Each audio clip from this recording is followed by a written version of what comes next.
Bon, allez, je vais vous faire la deuxième vidéo parce que ça vient un peu là, ça vient. Donc, pour les porter du temps. Alors, en fait, si vous voulez, notre mental, celui qu'on héberge, le mental qu'on héberge, comme nous ne travaillons pas avec nos rêves, que nous ne travaillons pas avec le corps, que nous ne travaillons pas sur ce mental, que nous n'allons pas chercher l'humilité, que nous n'apprenons pas à comprendre cette réalité, on vit avec un mental durant toute une vie.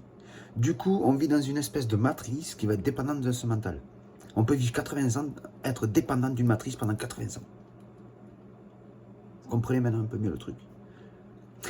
Parce qu'il y a une interaction énergétique qui va agir pour le mental qu'on héberge.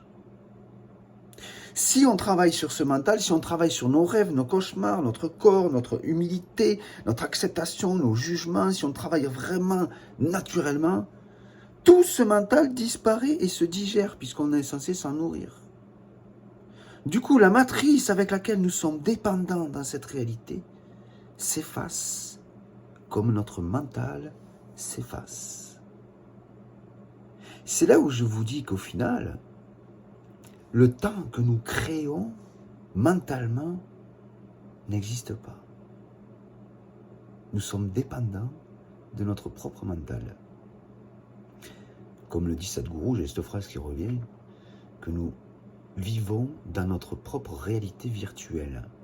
C'est pour ça qu'on fabrique des jeux et qu'on est dans notre monde virtuel. Parce que nous vivons dans notre mental la virtualité de notre projection personnelle sans chercher à la comprendre, à la digérer et à passer à une autre version de nous-mêmes.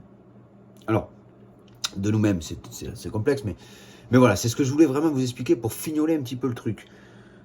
Je pense que c'est propre, et je vous laisse là, je reviendrai plus tard sur d'autres vidéos.